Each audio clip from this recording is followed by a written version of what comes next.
Bienvenue à vous tous, j'ai plaisir à vous présenter cette petite séquence de vidéo 5 minutes pour comprendre exclusivité du CFEI, l'évaluation d'un bien résidentiel par comparaison, méthode terrain intégré.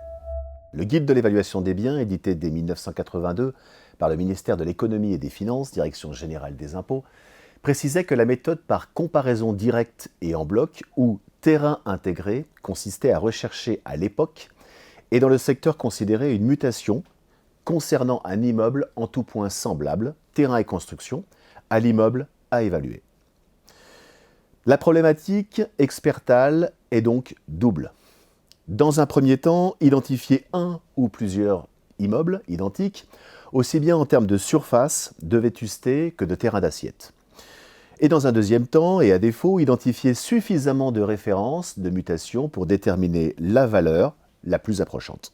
L'identification d'un immeuble absolument identique est impossible.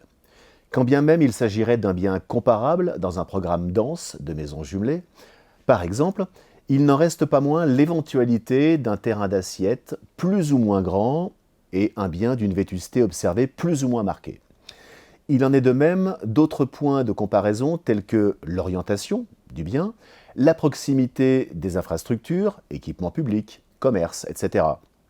Les possibilités, bien entendu, de stationnement, des points qui peuvent accentuer les différences entre le bien évalué et ses comparables sont donc infinis. C'est ce pourquoi les services de l'État précisaient également, pour cette méthode, que c'est la méthode la plus simple et la plus fiable, mais il est bien évident qu'elle ne peut être utilisée que dans des situations exceptionnelles, pavillon d'un lotissement ou d'une copropriété horizontale construite sur le même modèle. L'évaluation par comparaison se réfère directement au marché immobilier. Elle présente une grande sécurité quant à la fiabilité des résultats qu'elle permet d'obtenir.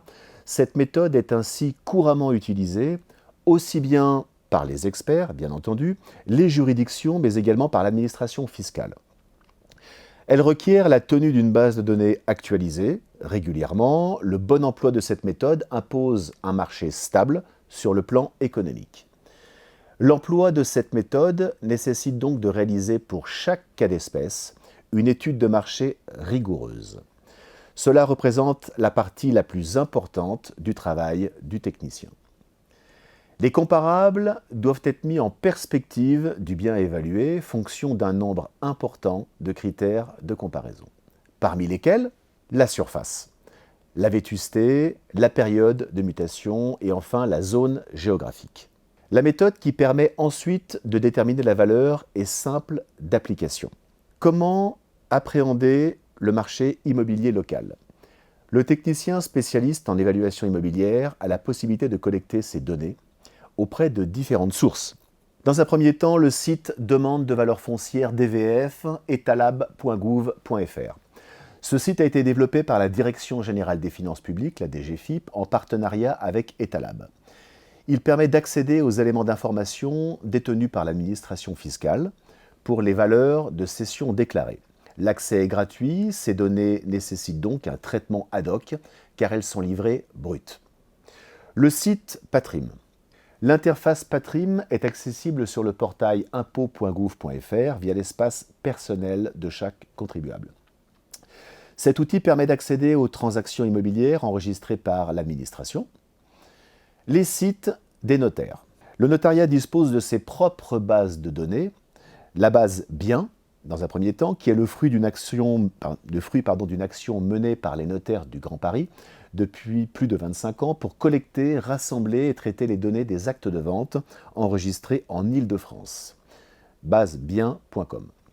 Ce site a pour vocation de permettre la consultation des données immobilières notariales par tous. En province, la base Perval n'est accessible qu'aux notaires, qui peuvent bien sûr mettre à disposition des professionnels des extractions, là aussi payantes. La mise en œuvre de la méthode terrain intégré. Une fois les références comparables identifiées et vérifiées sur le terrain, ou via par exemple google.fr le site Map, il convient de déterminer la bonne unité de mesure. L'unité de surface peut être la surface utile ou la surface utile pondérée. En fait, c'est surtout l'unité de mesure employée dans les termes de comparaison qui va dicter le choix de celle mise en œuvre pour mesurer le bien, de sorte bien sûr à le rendre comparable à ces termes de comparaison. La méthode. La méthode, valeur du bien selon la méthode terrain intégré égale valeur de référence à l'unité de mesure retenue, le mètre carré, multiplié par la surface du bien évalué en mètre carré. Exemple. Exemple, dans un premier temps, une référence de maison au prix de cession de 350 000 € pour 150 mètres carrés, soit 2 333 € du mètre carré pondéré. Une deuxième référence donc de maison au prix de cession de 425 000 € cette fois pour 180 mètres carrés, 2 361 € du mètre carré pondéré. Et une troisième référence de cession maison, 415 000 € cette fois pour 175 mètres carrés pondérés, 2 371 € du mètre carré pondéré. Les terrains d'assiette sont présumés être de contenance plus ou moins similaires. La moyenne pondérée de ces trois références nous donne 2333 plus 2361 plus 2371, le tout divisé par 3, soit 2355 € du mètre carré pondéré.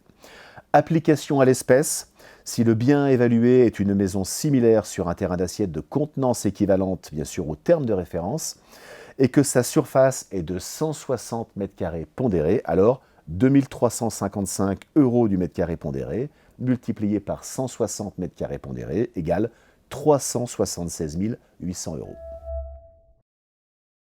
Les questions récurrentes en matière d'évaluation par comparaison. Les comparables sont inexistants sur le secteur proche, un classique. Alors il faut identifier des comparables, bien sûr, sur un secteur élargi, plus ou moins élargi. Une autre commune similaire en termes d'attractivité, avec les mêmes commerces, les mêmes dessertes et autres points comparables. Il est tout à fait possible d'élargir autant que nécessaire le rayon de recherche et pourquoi pas de plusieurs kilomètres ou dizaines de kilomètres en situation particulièrement isolée.